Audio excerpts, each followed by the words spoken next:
Hello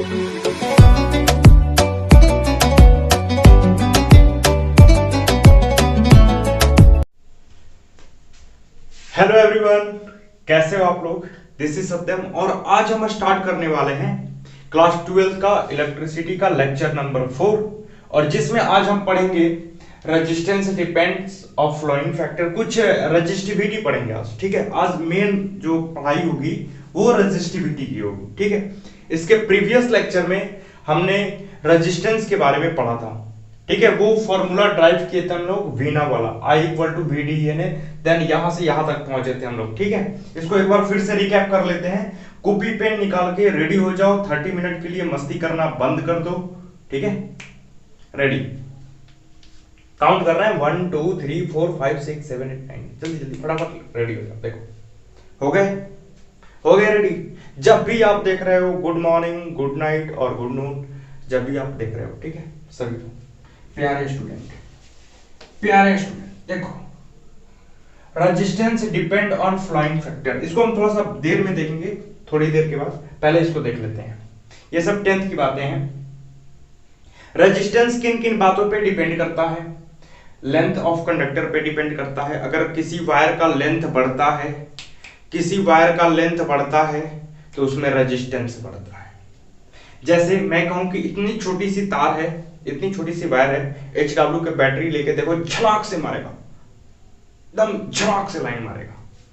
लेकिन अगर मान लेते हैं उसी वायर को हम 2-3 किलोमीटर तक ले जाते हैं, 2-3 किलोमीटर, ठीक है, अब देखो करंट आएगा, मतलब थोड़ा बहुत आएगा, थोड़ा बहुत, एकदम ना के बराबर आएगा। ठीक है, मतलब लेंथ बढ़ाने से, कंडक्टर का लेंथ बढ़ाने से रेजिस्टेंस बढ़ जाता है, मतलब R डायरेक्टली प्रोपोर्शनल L। अच्छा, मैं बता दूं आपको, छोटा छोटा दिखाई दे रहा होगा इसलिए कि आज ये जो मार्कर है वो न्यू है, इसी की वजह से थोड़ा सा एडजस्ट करोगे। ठीक है, लेंथ जो होता है ऑफ कंडक्टर वो डिपेंड करता है रेजिस्टेंस पे, डायरेक्टली प्रोपोर्शनल। लेंथ बढ़ता है, देख लो मैं लिख देता हूं, रेजिस्टेंस बढ़ेगा मतलब लेंथ भी बढ़े, मतलब लेंथ बढ़ेगा तो रेजिस्टेंस बढ़ेगा, ये घटेगा तो रेजिस्टेंस भी घटेगा।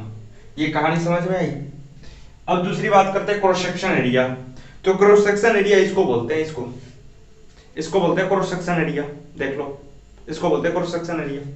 ठीक है, किसी मटेरियल का ये क्रॉस सेक्शन एरिया। ठीक है, अगर मैं कहूं तो इसका ये क्रॉस सेक्शन एरिया, ये क्रॉस सेक्शन, ये क्रॉस सेक्शन। ठीक है, तो क्रॉस सेक्शन एरिया पे इनवर्सली प्रोपोर्शनल काम करता है। जैसे अगर किसी वायर का क्रॉस सेक्शनल एरिया जो है बढ़ाते हैं, क्रॉस सेक्शनल एरिया जो है बढ़ाते हैं, इंक्रीज करते हैं, तो रेजिस्टेंस घट जाता है। क्रॉस सेक्शन एरिया बढ़ाने से रेजिस्टेंस घटता है और क्रॉस सेक्शन एरिया घटाने से रेजिस्टेंस बढ़ता है। इसका मतलब क्या है कि कोई वायर है, एकदम इसको मान लो वायर है, ठीक है, इसको मान लो वायर है और इसका क्रॉस सेक्शन एरिया कुछ यूं है। अगर मैं इसको पकड़ के ऐसे इसको स्ट्रेच कर दूं, इसको पकड़ के ऐसे स्ट्रेच कर दूं, तो इसकी क्रॉस सेक्शन एरिया घट जाएगी कि नहीं घट जाएगी? बताओ भाई, इसकी क्रॉस सेक्शन एरिया घट जाएगी कि नहीं घट जाएगी? अभी कुछ यूं थी, घट के कुछ यूं हो जाएगी। ठीक है, तो क्रॉस सेक्शन एरिया घटाने से रेजिस्टेंस बढ़ता है क्योंकि इसका लेंथ बढ़ा। लेंथ पे डायरेक्टली प्रोपोर्शनल काम करता है ना, लेंथ बढ़ने से रेजिस्टेंस बढ़ता है। तो क्रॉस सेक्शन एरिया ये है, इसको खींचोगे क्रॉस सेक्शन एरिया घट जाएगा, मतलब क्रॉस सेक्शन एरिया घटने से रेजिस्टेंस बढ़ता है। और इसको कंप्रेस कर दें, अगर इसको हम कंप्रेस कर दें, कंप्रेस करके इसकी क्रॉस सेक्शन एरिया बढ़ा दें तो लेंथ घट जाएगी। अगर लेंथ घटी तो भैया फिर रेजिस्टेंस घटी। आया कि नहीं आया? मतलब क्रॉस सेक्शन एरिया पे भी डिपेंड करता है, लेकिन इनवर्सली प्रोपोर्शनल। देखो इनवर्सली प्रोपोर्शनल, ठीक है, दिखाई दे रहा है कि नहीं दिखाई दे रहा? हाँ बिल्कुल परफेक्ट दिखाई दे रहा है। टेम्परेचर पे डिपेंड करता है, मतलब टेम्परेचर बढ़ाने से लेंथ ऑफ, मतलब वायर की जो लेंथ है वो बढ़ती है, wire of length of wire increases करती है। ठीक है, तो क्रॉस सेक्शन टेम्परेचर बढ़ाने से टेम्परेचर ऑफ कंडक्टर जो होता है डिपेंड करता है रेजिस्टेंस पे, मतलब टेम्परेचर बढ़ाने से रेजिस्टेंस बढ़ता है, टेम्परेचर घटाने से रेजिस्टेंस घटता है। वो रेलवे ट्रैक देखो ना, रेलवे ट्रैक, दो रेलवे ट्रैक के बीच में, एक पटरी के बीच में, दो पटरी के बीच में थोड़ा सा गैप होता है, दो पटरी के बीच में थोड़ा सा गैप होता है। गर्मी के दिनों में जब टेम्परेचर बढ़ती है तो ये इंक्रीज करता है। लेंथ इसकी इंक्रीज करती है, ठीक है। तो टेम्परेचर बढ़ने से रेजिस्टेंस बढ़ता है, टेम्परेचर घटने से रेजिस्टेंस घटता है। नेचर ऑफ मटेरियल, अलग अलग मटेरियल के अपने अलग अलग रेजिस्टेंस होते हैं, ठीक है, समझ में आया। मतलब एक कॉपर की वायर ले लो, एक आयरन का और एक एल्यूमिनियम का, एक गोल्ड का, ठीक है। तो अलग अलग वायर में अलग अलग करंट फ्लो होंगे, क्योंकि अलग अलग उनमें क्या है, रेजिस्टेंस है। अब मैं कहूं कि जो मोबाइल आता है उसके अंदर सोने की वायर होती है, ठीक है। सोने की वायर इसलिए होती है कि रेजिस्टेंस कम चाहिए, और सबसे ज्यादा कम होता है, सबसे कम होता है, सबसे ज्यादा, सबसे कम भी नहीं कह सकते, कम होता है गोल्ड में, ठीक है। गोल्ड की वायर में जो रेजिस्टेंस होता है कम होता है, इसीलिए करंट ज्यादा फ्लो करता है।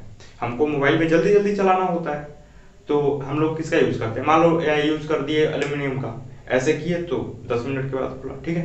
समझ में आ रहा है। नेचर ऑफ मटेरियल, अलग अलग मटेरियल पे अलग अलग मटेरियल का अपना अलग अलग रेजिस्टेंस होता है। अब थोड़ी सी ग्राफ की बात कर लेते हैं।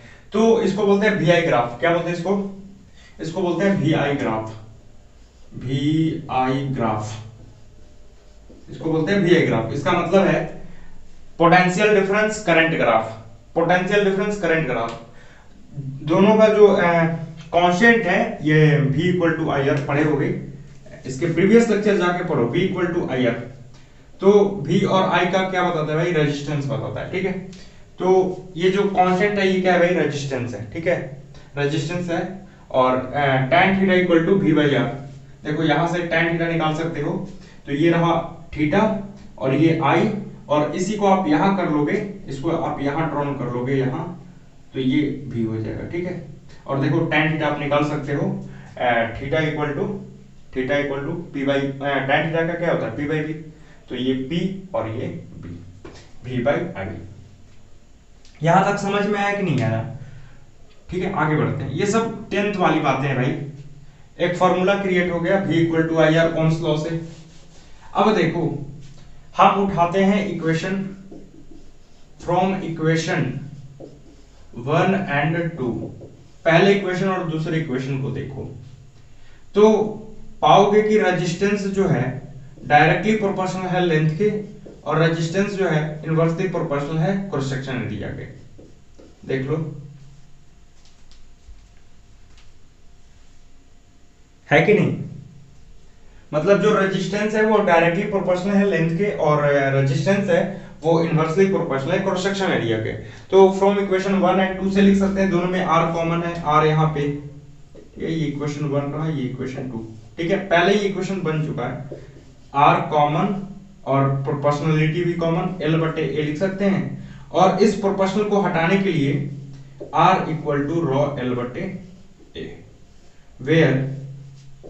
वेयर रॉ इज, इसको रॉ पढ़ते हैं, क्या पढ़ते हैं इसको, RHO rho, where rho is resistivity, where rho is resistivity, ये रॉ क्या है भाई, रेजिस्टिविटी है, ठीक है। रेजिस्टिविटी कांस्टेंट है, ठीक है। अलग अलग मटेरियल का अपना अलग अलग रेजिस्टिविटी होता है, अलग अलग मटेरियल का अपना अलग अलग रेजिस्टिविटी होता है, ठीक है। ये बातें हैं क्लास 10th के। R equal to rho L by A। अब रॉ की मैं फॉर्मूला पूछूं तो रॉ इक्वल टू, देखो R A इधर जाएगा, मतलब RA बटे L, ये रहा रॉ का फॉर्मूला। ऐसा यूनिट ऑफ रेजिस्टिविटी, ऐसा यूनिट क्या होगा भाई, तो देखो रेजिस्टेंस का होता है ओम, एरिया का होता है मीटर स्क्वायर, और लेंथ का होता है मीटर। ये कट जाएगा, मतलब बचेगा ऐसा यूनिट क्या, रेजिस्टिविटी का क्या होता है भाई, ओम मीटर। क्या होता है, ओम मीटर, लिख लोगे। ये सब बातें हैं, ठीक है। जल्दी फटाफट लिखो, क्वेश्चन करने वाले हैं आज। यहां तक मेरे ख्याल से समझ में आ गया होगा।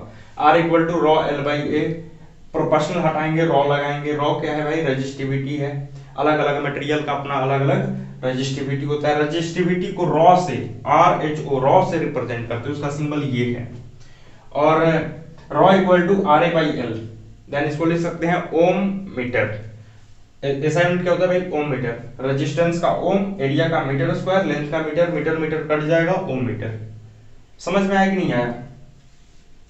एक होता है कंडक्टिविटी, कंडक्टिविटी मैं बताऊंगा एक ही साथ, कंडक्टेंस और कंडक्टिविटी एक ही साथ, इसके बाद वाले पॉइंट्स पे देखो। अब इधर आते हैं, ये क्लास 10th से ड्राइव हुआ R equal to rho L by A. अब इधर देखो, हम लोग पढ़े हैं I equal to V D N A, पढ़े हैं कि नहीं? I equal to V D N A. थोड़ा सा मैं पानी पी लूं।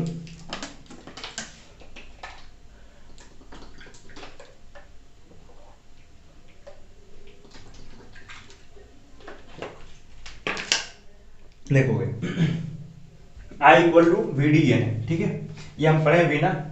VD को लिख सकते हैं, VD को लिख सकते हैं, VD बराबर होता है ड्रिफ्ट वेलोसिटी है ये, ठीक है, माइनस ई बट्टे में m into tau relaxation time, ठीक है, ये रिलैक्सेशन टाइम है। अब देखो VD की जगह माइनस मैंने हटा दिया क्योंकि करंट जो है टेंसर क्वांटिटी और स्केलर क्वांटिटी है, इसलिए ई बटे में m into tau e n a, e square हो गया, e square tau N a बटे में m। यहां तक समझ में आया? यहां तक मैंने VD की जगह ये फॉर्मूला पुट कर दी। फिर इसके बाद देखो E डबल है तो E का स्क्वायर कर दिया मैंने, ठीक है। अब देखो E बराबर होता है V बटे L, V बटे L। अब V क्या है भाई? तो V जो है पोटेंशियल डिफरेंस है PD, और L क्या है? लेंथ है, लेंथ ऑफ कंडक्टर। तो E के जगह पे V बटे L, वही formula E square tau N a बटे में m। अब देखो यहां से V बटे I का फॉर्मूला बना लो, V को I को भेज दो नीचे और ml को भेज दो इधर, बाकी सबको इधर। समझ में आ रहा है? अरे भैया देख लो, I equal to v e square tau N a है कि नहीं है, बटे में ml। एक काम करो, I ml हो जाएगा v e square tau N a. देख लो, अब V को यहीं रखो और I को इधर भेज दो, बचेगा ऊपर में ml और इधर ई स्क्वायर टाउ एन ए। होगा कि नहीं होगा? तो वही चीज यहाँ पे लिखा गया है, V बटे I ml बटे में ई स्क्वायर टाउ एन ए। अब देखो V equal to I R होता है, V equal to I R, then R equal to V upon I। देख लो V equal to Ohm's law से, इसके प्रीवियस ये सब 10th वाली बातें हैं, ओम्स लॉ से आया V equal to I R, तो R equal to V upon I। V upon I को लिख सकते हैं R, और ml बटे में ई square tau N A. Tau क्या है भाई? रिलैक्सेशन टाइम है। इसको मैं R लिख दूं, V बटे I को, मतलब एक फॉर्मूला जनरेट हो गया, R equal to ml e square tau N a. अब देखो ये रहा रेजिस्टेंस का एक फॉर्मूला, रेजिस्टेंस का ये भी एक फॉर्मूला है और ये भी एक फॉर्मूला है। अब देखो m क्या है? m क्या है? Mass of electron. E क्या है? Charge of electric field, charge of electron वो 1.6 into 10 to the power -19 coulomb, ठीक है। टाउ क्या है? Relaxation time. n क्या है? नंबर ऑफ इलेक्ट्रॉन, ठीक है। ये सब के सब कांस्टेंट है, ये सब के सब क्या है भाई? ये सब के सब एक कांस्टेंट है, कांस्टेंट नंबर, कांस्टेंट है। और इनका एक नया नाम दिया रॉ, इनका एक नया नाम दिया गया रॉ। देख लो, इनका एक नया नाम दे दिया रॉ इक्वल टू m बटे ई स्क्वायर टाउ एन ए। और देखो वहां पे l बटे a रह गया, l बटे a, और r equal to rho l बटे a। जल्दी फटाफट छाप लो, अगले क्वेश्चन करने वाले हम लोग, ठीक है।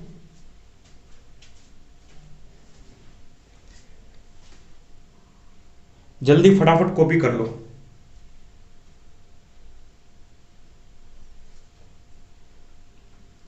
चलो आगे क्वेश्चन करते हैं। रब कर दे, रब करने वाले हैं, जल्दी कर लो। 1 2 3 4 5 6 7 8 9 10। अरे भैया वीडियो को पुश करो, वहां से लिख लो, ठीक है। अब बात कर लेते हैं कंडक्टिविटी और कंडक्टेंस, रेजिस्टिविटी, ठीक है। रेजिस्टेंस से है कंडक्टेंस और रेजिस्टिविटी से है कंडक्टिविटी, ठीक है। चलो इसको भी देख लेते हैं।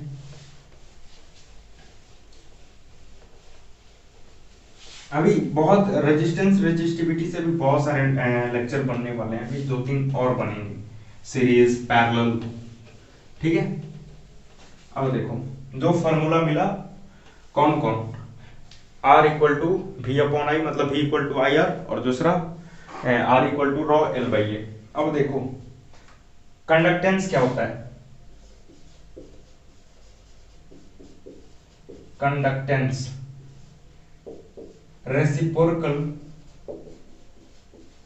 Reciprocal of resistance. रेसिप्रोकल मतलब रेजिस्टेंस का उल्टा, कंडक्टेंस। कंडक्टेंस को कहीं कहीं सी से भी रिप्रेजेंट करते हैं 1/r, ठीक है। इसका ऐसा यूनिट होता है, इट्स ऐसा यूनिट, इट्स ऐसा यूनिट जो होता है ओम इनवर्स होता है। ओम रेजिस्टेंस का होता है ओम, तो कंडक्टेंस का होगा ओम इनवर्स। अब देखो कंडक्टिविटी, ये भी वही चीज है,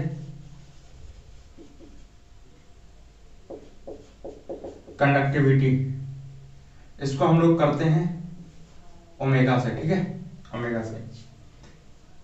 देखो ये होता है रेसिप्रोकल ऑफ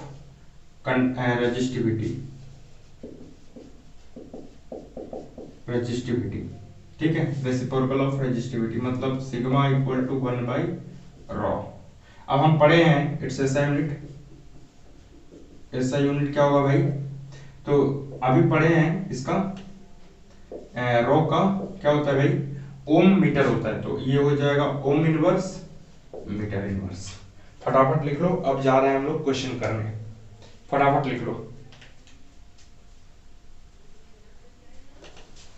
अब लिखोगे question number 1, question number 1।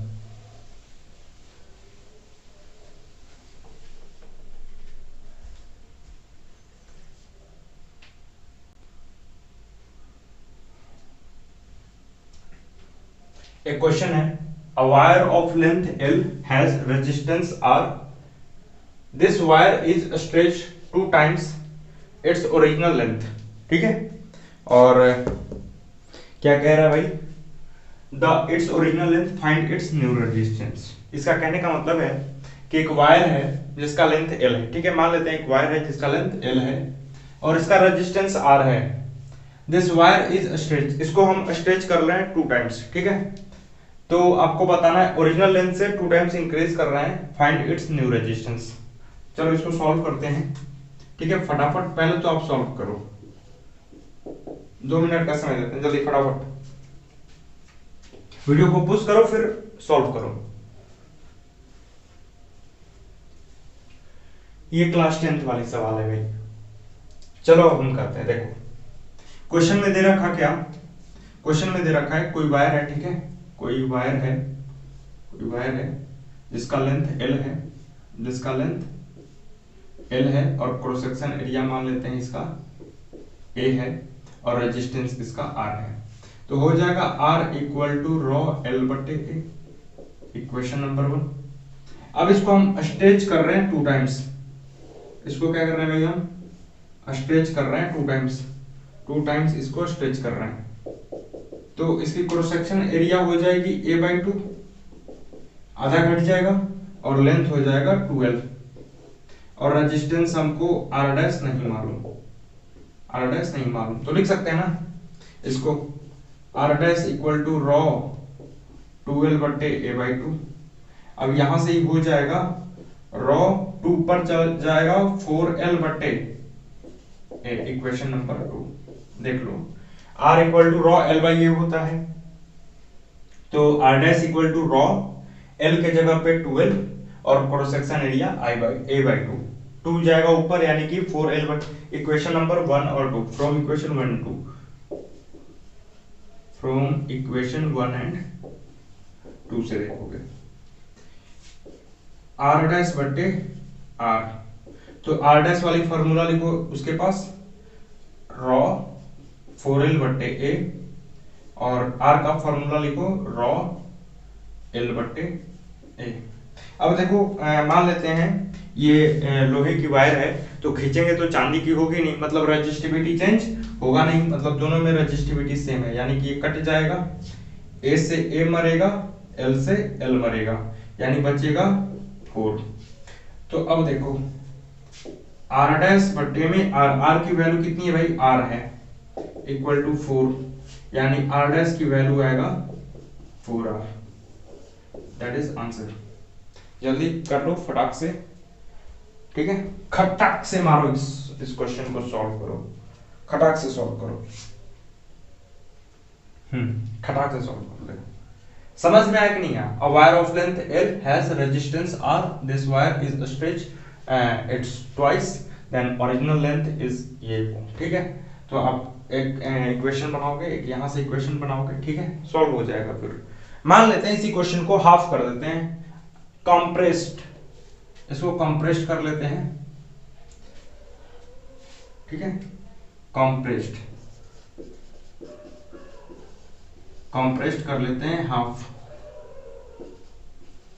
Half कर लेते हैं। अब बताओगे, मतलब मैंने इसको कंप्रेस कर दिया, हाफ कर दिया, तो आप बताओगे न्यू रेजिस्टेंस क्या होगा जल्दी। तो एक तो ये बनेगा R equal to rho L by, दूसरा क्या बनेगा, अगर मैं इसको स्ट्रेच करता हूं, कंप्रेस करता हूं, क्या करता हूं भाई, कंप्रेस, कंप्रेस करता हूं तो थोड़ा सा ये कम हो जाएगा ऐसे, कंप्रेस करने के बाद कुछ ऐसे हो जाएगा यूं, तो एरिया हो जाएगा A से 2A, कंप्रेस होने के बाद एरिया बढ़ता है, क्रॉस सेक्शन एरिया, तो लेंथ घटता है L बाई 2, ठीक है, हाफ हो रहा है। तो अब R डैश फाइंड आउट करना है, तो लिख सकते हैं ना, R dash equal to rho L के जगह पे L बाई 2, A के जगह पे 2A, मतलब ये हो जाएगा रॉ L बट्टे 4A, देख लो, काउंट कर लो, 2 2 जा 4, नीचे आएगा 2, equation number 2, from equation 1 and 2। अब यहां से फाइंड आउट कर लोगे, देखो यहां से क्या, R डैश बटे R equal to rho R dash की वैल्यू रखोगे वहीं पे जिसकी, देखो ये वाली L बटे 4A बटे में रॉ L बटे A, रॉ से रॉ मरेगा, L से L मरेगा, A से A मरेगा, नीचे आएगा 1/4, यानी R डैश की वैल्यू आएगी, R डैश की वैल्यू आएगी R बटे 4, दैट इज आंसर। कर लो खटाक से एकदम, कर लो जल्दी जल्दी, आज बहुत हार्ड गर्मी है, रात के बज रहे हैं 3, मतलब सुबह हो गया है, ठीक है, बिल्कुल।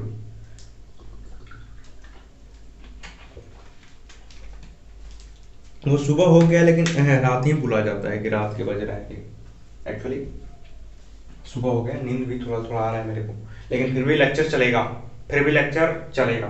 नींद उड़ जा भाई, उड़ जा, नींद उड़ जा। देखो देखो देखो, चलो इसको रब करते हैं और अगला सवाल करते हैं, ठीक है। अगला सवाल क्या है भाई, तो एक छोटा सा क्वेश्चन है, उसको देख लेते हैं, क्वेश्चन क्या कह रहा है।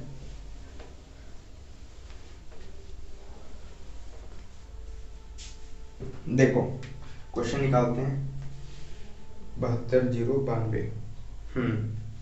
क्वेश्चन कह रहा है क्या, हाँ सुनोगे, एक ट्रिक मैं बता दे रहा हूं, ट्रिक क्या है, ट्रिक ये है कि स्ट्रेच हो, सुन लो, ट्रिक है ये, ट्रिक नहीं है, एक आईआईटी का क्वेश्चन है इस पे, 2010 का, आईआईटी मेंस 2010 का। स्ट्रेच हो,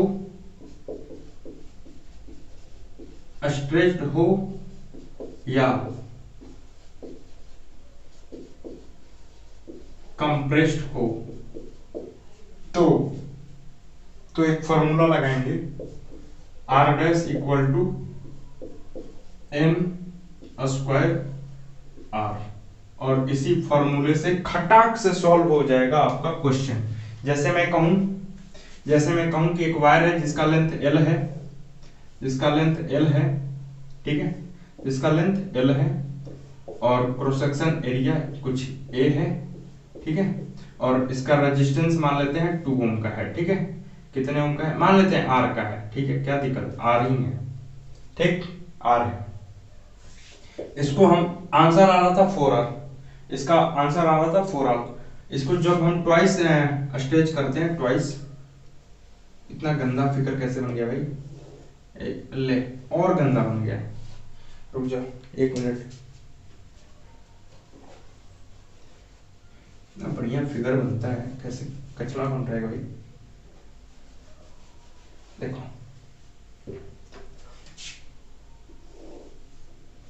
इसको 2 टाइम्स हमने क्या किया, इंक्रीज किया, तो लेंथ हो गया 12। लेंथ क्या हो गया भाई 12, और क्रॉस सेक्शन एरिया कुछ हो गया a/2।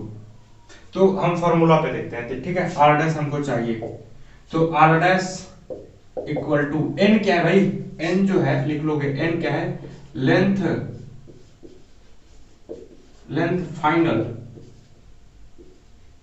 फाइनल बटे में length initial. Cross section area की बात ही नहीं है इसमें। तो लेंथ फाइनल, देखो लेंथ फाइनल 12 है और लेंथ इनिशियल l है, तो ये कट जाएगा, बचेगा n की वैल्यू 2, मतलब n की जगह 2 का स्क्वायर r।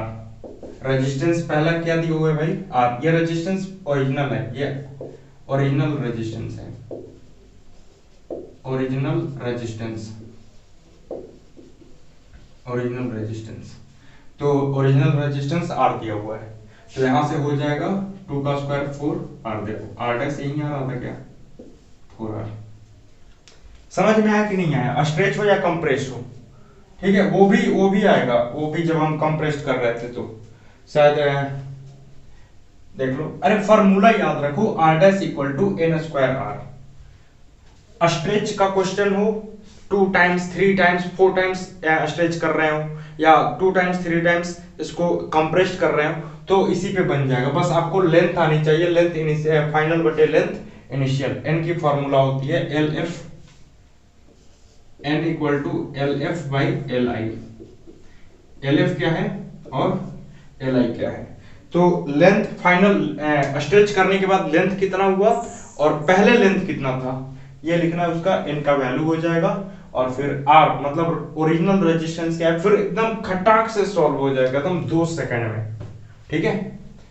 चलो आगे बढ़े। अच्छा चलो एक और क्वेश्चन था, इसको हम क्या कर रहे थे भाई, इसको हम कर रहे थे कॉम्प्रेस्ड। क्या कर रहे थे, कॉम्प्रेस्ड कर रहे थे। कितना टाइम्स, तो l/2 हो जा रहा था, आधा हो जा रहा था, क्या हो जा रहा था आधा। तो l फाइनल क्या है भाई, l फाइनल है l/2, और देख लो, और क्या है पहला लेंथ l है, तो इसका आंसर आएगा l/12। l से l मर जाएगा, मतलब n की वैल्यू 1/2, तो r डैश इक्वल टू 1/2 का स्क्वायर r, यानी 1/4 r, यानी r/4। यही आंसर आ रहा था क्या इसका पिछला क्वेश्चन। देख लो खटाक से सॉल्व हो रहा है, एकदम मजा आ रहा है एकदम। चलो आगे बढ़े, एक और क्वेश्चन कर लें, एक आध क्वेश्चन और चलो कर लेते हैं। फॉर्मूला तो याद हो गया ना, फॉर्मूला क्या है भाई, फॉर्मूला याद रखोगे, r dash equal to n square r, ठीक है। r dash equal to n square r। देखोगे अप्रोक्स 30 मिनट का लेक्चर होनी चाहिए, 28 हो गया, ठीक है, तो कोई दिक्कत नहीं। थोड़ा सा इसको 2 पार्ट में हम तोड़ लेते हैं, 2 पार्ट में ब्रेक कर लेते हैं इसको। देखोगे एक क्वेश्चन है, कोई रेजिस्टेंस है, कोई वायर है जिसका लेंथ l है। क्वेश्चन बहुत वीआईपी है, IIT 2010 का है, IIT 2010 का है, मेंस का सवाल है, ठीक है। ये 35-40 भी जा सकता है, ये लेक्चर 40 मिनट का भी जा सकता है। देखो इधर, तो ये कोई लेंथ है किसी वायर का जो l है, और इसका रेजिस्टेंस r है, और क्रॉस सेक्शन एरिया a है। इसको n times it stretched n times, इसको n टाइम्स हम क्या किए, स्ट्रेच किए, मतलब n टाइम्स इसको खींच दिए, ठीक है। तो बताओ भाई न्यू रेजिस्टेंस क्या होगा। तो पहली बात आप ये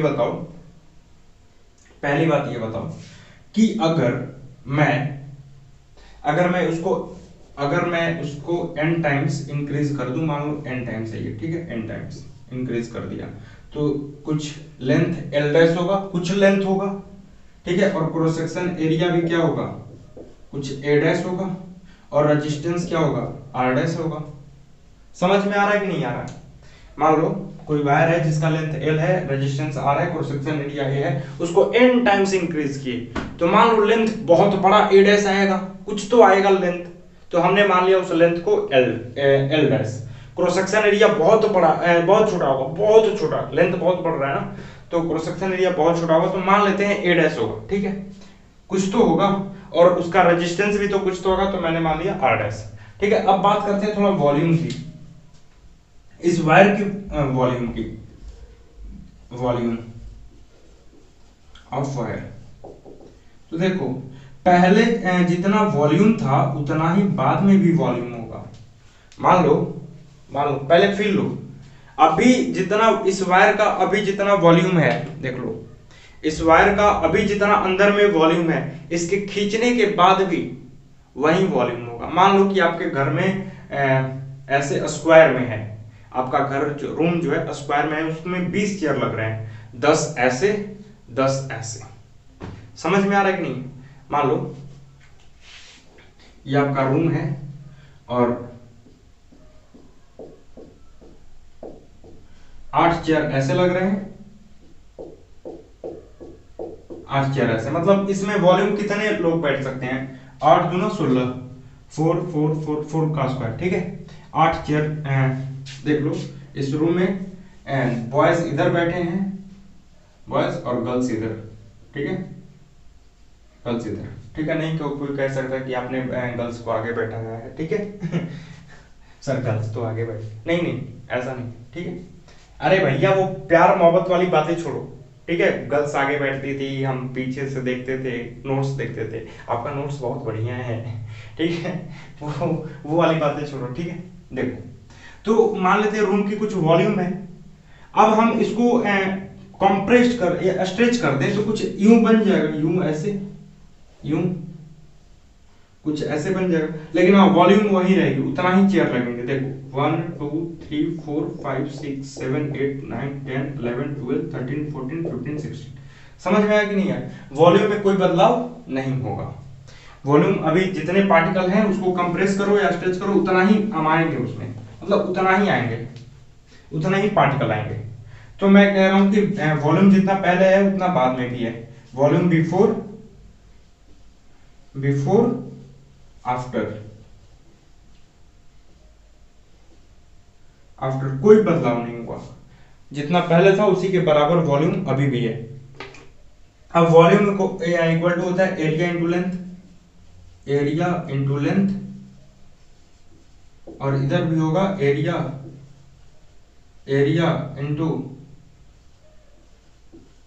इंटू लेंथ। तो अभी एरिया कितना है भाई, भी का है, इसका मान लेते हैं वॉल्यूम भी है, उसका भी डैश। तो देखो एरिया है ए और लेंथ है एल, इसका देखो एरिया है ए डैश और लेंथ है एल डैश, हो जाएगा ना, लेकिन सब बराबर है। अगर इसको देख रहे हैं पूरा दिखाई दे रहा है कि नहीं?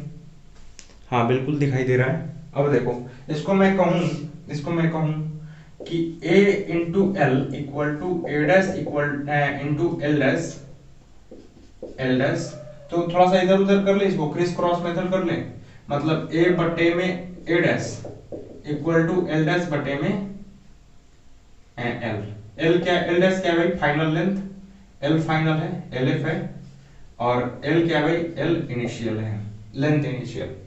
अब हमने पढ़ा था कि एल डैश बटे एल किसके बराबर होता है भाई, एन के, मतलब ए बटे A dash equal to L dash बटे एल इक्वल टू एन, लिख सकते हैं ना, क्योंकि हम जानते हैं कि एल एफ बटे में एल आई एन के बराबर होता है। अब देखो इतना बात समझ में आया कि नहीं आया? मतलब ए बाई ए डैश भी बराबर है, एन के, और एल डैश बटे एल भी बराबर है एन के। अब थोड़ा सा इक्वेशन बनाते हैं। अभी का इक्वेशन होगा, इसका इक्वेशन होगा R equal to rho L बटे ए होगा, तो इक्वेशन नंबर 1। इसका इक्वेशन कितना होगा? इसका इक्वेशन होगा r dash equal to rho l dash बटे a डैश। इक्वेशन नंबर 2 होगा कि नहीं होगा इसका? तो दो इक्वेशन मेरे पास बन गए, मेरे पास दो इक्वेशन बन गए, एक इक्वेशन 1 एक इक्वेशन 2। तो लिख लेते हैं r डैश बटे r डैश की वैल्यू कितनी है भाई? रॉ l डैश बटे a, रॉ l डैश बटे a डैश, और r का है रॉ l बटे a। अब देखो रॉ से रॉ मर जाएगा, r डैश बटे r। ठीक है, अब ये कहानी आनी चाहिए, सब कहानी। वॉल्यूम अभी भी जितना है बाद में भी उतना ही रहेगा। ठीक है, अब देखो इसको हम लिख सकते हैं l डैश बटे में l, इसको करोगे तो l डैश बटे में l और a बटे में a डैश, यही होगा। देख लो, a जाएगा ऊपर, l डैश आएगा, a डैश आएगा नीचे। समझ में आया कि नहीं है? ऐसे कर लेना। अब देखो r डैश बटे में r, l बटे l डैश किसके बराबर है? n के, n। a बटे a डैश किसके बराबर है? n के, मतलब n। यानी हो जाएगा r डैश बटे में r equal to n square, मतलब r dash equal to n square, r hence proved हो गया। ये कोई ट्रिक नहीं था, ये आईआईटी का एक सवाल था, फटाफट कर लो, खटाक से सॉल्व हो गया। ठीक है, इसको एक बार फिर से थोड़ा सा पीछे जाके देख लो।